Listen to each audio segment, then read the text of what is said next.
ICUവിൽ നിന്ന് വെന്റിലേറ്ററിലേക്ക് എന്ന അവസ്ഥയിലാണ് മലയാള സിനിമ. 2024 പുറത്തിറങ്ങിയത് 220-നടുത്ത് ചിത്രങ്ങളാണ്. മുടക്കിയത് 1000 കോടി രൂപ, ലഭിച്ചതാകട്ടെ 300 കോടി രൂപയും. കേരള ഫിലിം പ്രൊഡ്യൂസേഴ്സ് അസോസിയേഷനാണ് കണക്ക് പുറത്തുവിട്ടത്. ചിത്രങ്ങളുടെ ബജറ്റിൽ 15 മുതൽ 20% വരെ വർധനയുണ്ടായി. താരങ്ങളുടെ പ്രതിഫലത്തിലേക്കാണ് ചെലവിന്റെ സിംഹഭാവവും പോയത്. വർഷങ്ങളായി ഹിറ്റുകളൊന്നും സമ്മാനിക്കാത്ത യുവനടൻ കഴിഞ്ഞ വർഷത്തേക്കാൾ ഈ വർഷം പ്രതിഫലം കുത്തനെ കൂട്ടി.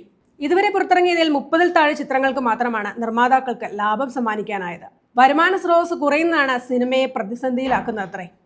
OTT, സാറ്റലൈറ്റ്, ഓവർസീസ് റൈറ്റ്സ് വിൽപ്പനയിൽ നിന്നുള്ള വരുമാനത്തിൽ 40% കുറവ് വന്നു.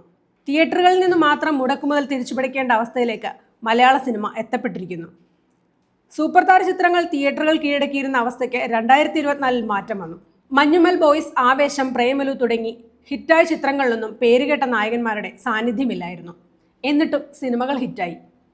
ഇതിന് കാരണം കണ്ടന്റ് ആണെന്നാണ് സിനിമാ നിരൂപകരുടെ വിലയിരുത്തൽ. സിനിമകൾ ഫ്ലാറ്റായി മാറുന്നത് തിയേറ്ററുകളുടെ നിലനിൽപ്പിനും ഭീഷണിയായിട്ടുണ്ട്. 2025-ൽ മാറ്റം വരുമെന്ന പ്രതീക്ഷയിലാണ് സിനിമാ ലോകം.